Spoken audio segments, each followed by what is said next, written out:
अस्सलाम वालेकुम स्टूडेंट्स, कैसे हैं आप सब? ठीक है, उम्मीद करता हूँ ठीक होंगे। तो सेकंड ईयर जैसा कि आप जानते हैं हमने चैप्टर 18 को कंप्लीट किया कल रिसेंटली प्रीवियस लेक्चर में। ठीक है ना, आज के इस सेक्शन में चैप्टर 19 को स्टार्ट करेंगे। अगर आपको कोई प्रीवियस टॉपिक मिस हो गया तो मेरे 12th क्लास फिजिक्स प्लेलिस्ट है यूट्यूब चैनल में, डिस्क्रिप्शन में लिंक मिलेगा जहाँ से आप उस टॉपिक को जाके समझ सकते हैं। ठीक है बच्चों, आज ही तो आज की वीडियो को स्टार्ट करने से पहले आपको बता दूं, अगर अभी तक आपने चैनल को सब्सक्राइब नहीं किया तो जल्दी से सब्सक्राइब कर दो और बेल आइकन को प्रेस कर दे ताकि आने वाले लेटेस्ट लेक्चर आपको टाइमली पहुंच सके और आप उनकी तैयारी कर सकें। ठीक है बच्चों, हाँ जी। तो चलिए टॉपिक को स्टार्ट करते हैं। तो सबसे पहले हमारे चैप्टर का नाम है जी modern physics, dawn of modern physics. तो बच्चों आपको आज सबसे पहले बता दें कि मॉडर्न फिजिक्स स्टार्ट कब हुई थी जी। तो आप बता सकते हैं कि आफ्टर 1900, ठीक है ना, मॉडर्न फिजिक्स स्टार्ट हुई। और किस साइंटिस्ट ने इसको स्टार्ट किया? आपने नाम सुना हुआ मैक्स प्लांक, जिसका प्लांक्स कांस्टेंट बहुत मशहूर है एच, ठीक है ना, 6.63 10 की माइनस 34 जूल सेकंड। ठीक है बच्चों, हाँ जी। तो इसी तरह हमारा जो पहला टॉपिक है इस चैप्टर का, उसको पढ़ने से पहले आपको बता दूं कि हमें इसको क्यों कहते हैं मॉडर्न फिजिक्स, क्योंकि हम इसमें पढ़ते हैं क्वांटम फिजिक्स को पढ़ते हैं। हम इसमें क्या पढ़ते हैं बच्चों? Quantum physics. इसकी क्यों जरूरत पड़ी? क्योंकि बहुत सारे ऐसे फिनोमिना थे जो क्लासिकल फिजिक्स ने एक्सप्लेन नहीं किए। कौन कौन से? उनमें से हमने तकरीबन सारे इस चैप्टर में पढ़ने हैं, कुछ पढ़ेंगे। ठीक है, हाँ, जैसे ब्लैक बॉडी रेडिएशन, ये हम इस चैप्टर में पढ़ेंगे।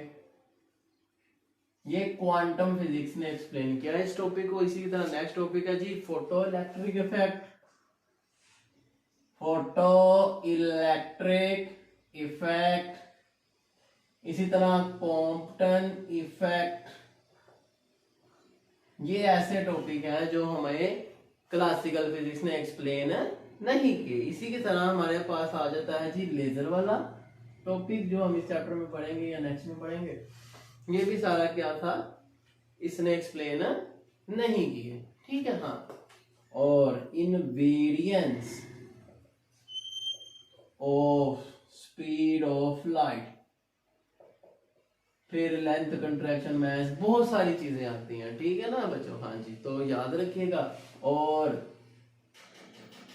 Emission of spectral lines, spectrum को भी इसने सही से एक्सप्लेन नहीं किया। ये सारा कुछ किसने एक्सप्लेन किया? क्वांटम फिजिक्स ने एक्सप्लेन किया। क्लासिकल फेल हो गया इसको करने में, इसलिए हमें क्वांटम मॉडर्न फिजिक्स की जरूरत पड़ी। ठीक है बच्चों, तो पहला टॉपिक है हमारे चैप्टर का रिलेटिव मोशन, जो आपने 9th में चैप्टर 2 में पढ़ा था। वहां आपने सिंपल पढ़ा था कि एक बस मूव कर रही है रोड पे जिसमें पैसेंजर्स बैठे हुए हैं, ठीक है, हाँ, और एक शख्स रोड पे खड़ा होकर उनको देख रहा है। अब वो जो शख्स खड़ा हुआ उनको देख रहा है, उसके मुताबिक सब मोशन में है, लेकिन वो सब शख्स जो बस में बैठे हुए हैं पैसेंजर, वो एक दूसरे के लिहाज से रेस्ट में है, क्योंकि वो अपनी पोजीशन चेंज नहीं कर रहे। तो क्योंकि उसका फ्रेम ऑफ रेफरेंस डिफरेंट है, उनका फ्रेम ऑफ रेफरेंस डिफरेंट है, दैट्स व्हाई। ओके, हाँ। तो यहां पर हम पहले बात करेंगे रिलेटिव मोशन की। तो इसकी एक डेफिनेशन है सिंपल सी बच्चों हमारे पास। आप कह सकते हैं कि study of motion of different objects relate with each other. जब हम डिफरेंट ऑब्जेक्ट्स की मोशन को एक दूसरे के साथ रिलेट करें, उसे हम कहेंगे बच्चों रिलेटिव मोशन। ठीक हो गया, हाँ। इसी के साथ नेक्स्ट टॉपिक हमारे पास आता है जी फ्रेम ऑफ रेफरेंस। नेक्स्ट है बच्चों फ्रेम ऑफ रेफरेंस। अब ये फ्रेम ऑफ रेफरेंस क्या है जी? तो आप बता सकते हैं कि द कोऑर्डिनेट्स, ऐसा कोऑर्डिनेट सिस्टम, ऐसा सिस्टम जो क्या करे हमें, a system within which all the measurements taken, जिसके अकॉर्डिंग सारी मेजरमेंट्स ली जाए उसे हम कहते हैं फ्रेम ऑफ रेफरेंस। उस कोऑर्डिनेट एक्सिस को क्या कहते हैं बच्चों? Frame of reference.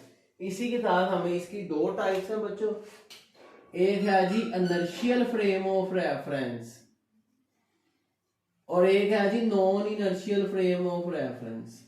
Non inertial frame of reference, तो ऐसा फ्रेम ऑफ रेफरेंस जिसमें हम क्या स्टडी करें, ऐसा frame, a frame of reference in which law of inertia hold, law of inertia hold करे उसे हम बोलेंगे इनर्शियल फ्रेम ऑफ रेफरेंस।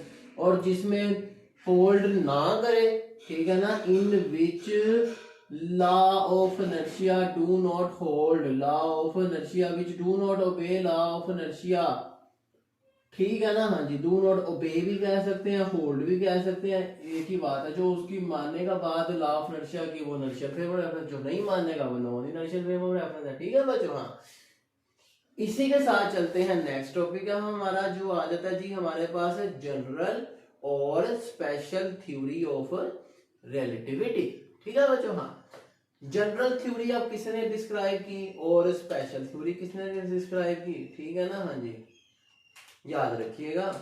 तो ऐसी थ्योरी, एक है जनरल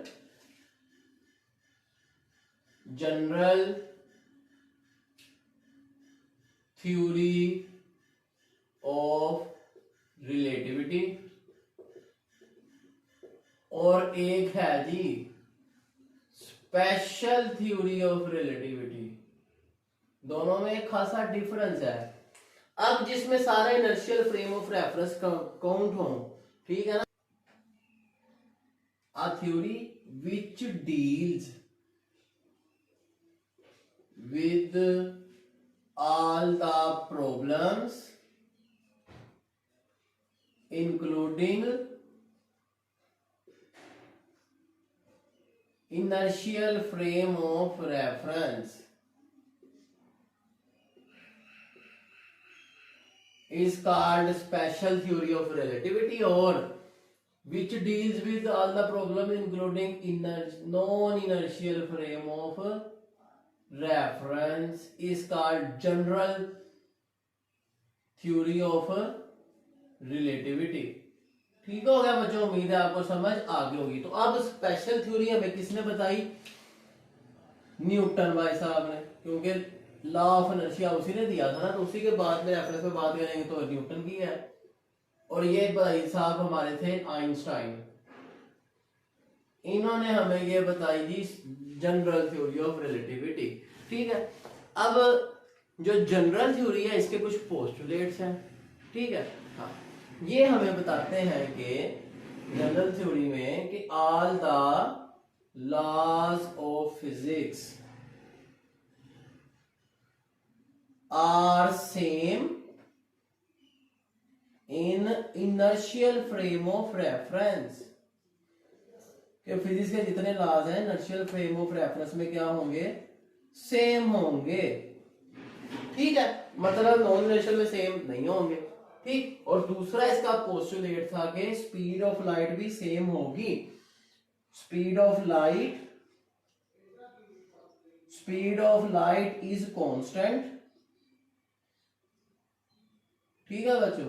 अब कहां पे कांस्टेंट होगी? ये भी उसी किसमें? इनर्शियल फ्रेम ऑफ रेफरेंस में। तो आपको शॉर्ट में, आप यहाँ पे मैंने आपको बहुत सारे आज शॉर्ट बताए, जब समझ आ गई होगी। अगर आपको कोई क्वेश्चन हो आप कमेंट सेक्शन में पूछ सकते हैं। इसी तरह आपने कोई और टॉपिक समझना है वो भी मुझे कमेंट सेक्शन में बता सकते हैं। चले मिलते हैं आपसे नेक्स्ट वीडियो में। सी यू देन, अल्लाह हाफिज।